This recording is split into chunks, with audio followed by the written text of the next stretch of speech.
कुछ कहानियाँ, कुछ उपन्यास इतने प्रभावशाली होते हैं कि हम बड़ी आसानी से उन्हें अपनी ज़िंदगी का हिस्सा मानने लगते हैं। मगर कोई कहानी या कोई उपन्यास इतना प्रासंगिक हो कि उसके पात्र भी पाठक को जीवन पर्यंत याद रहें, ऐसा हो यह ज़रूरी नहीं है। मगर कुछ कहानियाँ, कुछ उपन्यास ऐसे अवश्य होते हैं जिन्हें हम अपनी ज़िंदगी से तो जोड़ते ही हैं, साथ ही साथ उनके पात्रों को भी जीवन पर्यंत अपने कंधों पर ढोते रहते हैं। ऐसे ही एक उपन्यास के कुछ पात्रों के नाम मैं आप सभी के बीच ले रहा हूँ, और जो भी उन पात्रों से उस उपन्यास को समझ जाएंगे वो कृपया कर कमेंट में बताएं कि यह कौन सा उपन्यास है, इस उपन्यास का कौन सा अंश आप सभी को सबसे अधिक प्रिय है, आपके पसंदीदा पात्र कौन से हैं, आदि आदि। तो चलिए, पात्रों के नाम है। पहला पात्र सुधा, दूसरा पात्र चंदर, तीसरा पात्र बिंती, चौथा पात्र पम्मी, पांचवा पात्र गेसु। क्या इन पात्रों से आपने उपन्यास को पहचान लिया है? अगर हाँ, तो कृपया कमेंट में बताइए कि यह कौन सा उपन्यास है। एपिसोड शुरू करूं उससे पूर्व एक विनम्र निवेदन, अगर चैनल पर नए हैं, पहली बार इस चैनल को देख रहे हैं, तो प्लीज़ इस चैनल को सब्सक्राइब कर लीजिए ताकि इस तरह के कंटेंट आपको आगे भी देखने को मिलते रहें। आज का एपिसोड बहुत रोचक होने वाला है, तो कृपया इस वीडियो को अभी लाइक कर दीजिए। आपके लाइक करने से इस वीडियो की रीच बढ़ती है, इस चैनल की रीच बढ़ती है और मुझे आगे भी काम करने के लिए प्रोत्साहन मिलता रहता है। तो चलिए, और अधिक विलंब न करते हुए शुरू करते हैं आज का एपिसोड।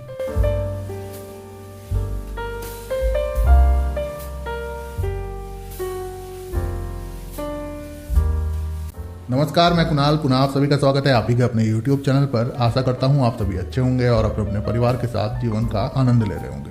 आज के एपिसोड में आप सभी को सुनाना चाहता हूँ उस उपन्यासकार, उस कहानीकार, उस कवि की जीवन कथा जिनके उपन्यास आप सभी ने बड़े चाव से पढ़े हैं। तो चलिए, आनंद लीजिए एक प्रभावशाली लेखक की संक्षिप्त जीवनी से, और साथ ही साथ एक शानदार कविता भी उसके पश्चात मैं आप सभी के बीच प्रस्तुत करूँगा। साल था 1925। 26 दिसंबर को प्रयागराज के अतरसुईया मोहल्ले में श्री चिरंजीवी लाल वर्मा और श्रीमती चंदा देवी जी के घर जन्म होता है श्री धर्मवीर भारती जी का। बाल्यकाल से ही जिन्हें प्रकृति से, फूलों से, पेड़ों से, पशुओं से प्रेम था और जीवन पर्यंत यह प्रेम बना रहा। प्रारंभिक शिक्षा पूर्ण करने के पश्चात भारती जी प्रयागराज विश्वविद्यालय पहुंच गए और स्नातक में प्रवेश ले लिया। इसी दौरान इन्होंने कीट्स, शैली, वर्ड्सवर्थ, एमिली डिकिंसन के अलावा फ्रांसीसी और स्पेनिश कवियों का अंग्रेजी में अनुवाद पढ़ा, और साथ ही साथ मैक्सिम गोर्की, शरदचंद्र, बाल्जाक, जोला व अन्य उपन्यासकारों के उपन्यास भी बड़े चाव से पढ़े। स्नातक में हिंदी विषय में सर्वाधिक अंक प्राप्त करने के लिए इन्हें सुप्रख्यात चिंतामणि गोल्ड मेडल प्रदान किया गया। स्नातक के पश्चात यूं तो भारती जी का मन अंग्रेजी विषय के साथ आगे की पढ़ाई करने का था, मगर डॉक्टर धीरेन्द्र वर्मा के समझाने पर भारती जी ने हिंदी विषय के साथ ही आगे की पढ़ाई करना जारी रखा और डॉक्टर धीरेन्द्र वर्मा के निर्देशन में ही सिद्ध साहित्य में शोध कार्य संपन्न किया।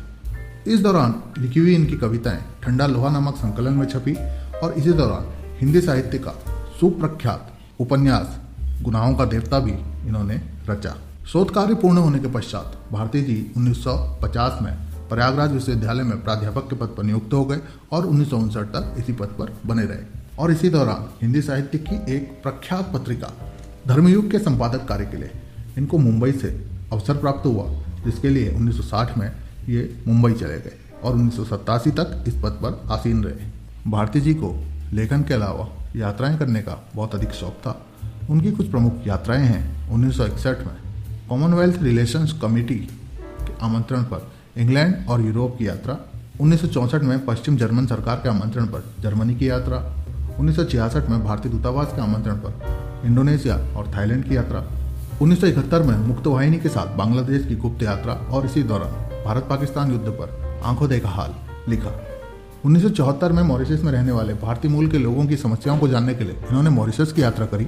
1978 में चीन की सिनुआ संवाद समिति के आमंत्रण पर चीन और सिंगापुर की यात्रा करी, और 1990 में अंततः निजी व्यय पर अमेरिका की यात्रा करी। भारती जी की कुछ प्रमुख रचनाएं हैं: ठंडा लोहा, बंद गली का आखिरी मकान, सूरज का सातवां घोड़ा, गुनाहों का देवता, कनुप्रिया, सपना अभी भी, मुर्दों का गांव, अंधा युग आदि आदि। अपने जीवन काल में भारती जी कई पुरस्कार और सम्मानों से सम्मानित हुए। भारती जी को प्राप्त कुछ प्रमुख सम्मान हैं: 1986 में उत्तर प्रदेश हिंदी संस्थान द्वारा संस्था सम्मान, 1989 में बिहार सरकार द्वारा डॉक्टर राजेंद्र प्रसाद शिखर सम्मान, और इसी वर्ष केंद्रीय हिंदी संस्थान आगरा द्वारा गणेश शंकर विद्यार्थी पुरस्कार और उत्तर प्रदेश हिंदी संस्थान द्वारा भारत भारती पुरस्कार आदि आदि। 9 सितंबर 1997 को अंततः भारती जी ने इस लोक को हमेशा के लिए अलविदा कह दिया। तो यह था भारती जी का संक्षिप्त जीवन परिचय। अब उनकी एक कविता जिसका शीर्षक है टूटा पहिया आप सभी के बीच प्रस्तुत कर रहा हूँ। मैं रथ का टूटा हुआ पहिया हूँ, लेकिन मुझे फेंको मत, क्या जाने कब इस दुरूह चक्रव्यूह में अक्षौहिणी सेनाओं को चुनौती देता हुआ कोई दुस्साहसी अभिमन्यु आकर घिर जाए। अपने पक्ष को असत्य जानते हुए भी बड़े बड़े महारथी अकेली निहत्थी आवाज को अपने ब्रह्मास्त्रों से कुचल देना चाहें, तब मैं रथ का टूटा हुआ पहिया उसके हाथ में ब्रह्मास्त्रों से लोहा ले सकता हूँ। मैं रथ का टूटा हुआ पहिया हूँ, लेकिन मुझे फेंको मत। इतिहासों की सामूहिक गति सहसा झूठी पड़ जाने पर क्या जाने सच्चाई टूटे हुए पहियों का आश्रय ले, टूटे हुए पहियों का आश्रय ले। आशा करता हूँ आप सभी को आज का एपिसोड पसंद आया होगा। अपने अपने दोस्तों के साथ, परिवार वालों के साथ प्लीज़ इस वीडियो को शेयर ज़रूर कीजिएगा। और हाँ, वीडियो पसंद आया है तो इस वीडियो को लाइक करना बिल्कुल भी मत भूलिएगा। आपके एक लाइक करने से इस वीडियो की, इस चैनल की रीच बढ़ती है और मुझे आगे भी वीडियो बनाने के लिए प्रोत्साहन मिलता रहता है। कोई सुझाव हो, शिकायत हो अथवा फरमाइश हो तो मुझ तक कमेंट के माध्यम से, DM के माध्यम से या ईमेल के माध्यम से ज़रूर पहुँचें। अगर चाहते हैं आपकी कोई कविता या कहानी मैं अपने चैनल पर पढूं तो वो भी आप मुझे ईमेल के माध्यम से भेज सकते हैं। अगले सप्ताह एक नए वीडियो के साथ आप सभी से पुनः भेंट होगी। तब तक के लिए खुश रहिए, स्वस्थ रहिए। नमस्कार, जय हिंद, जय भारत।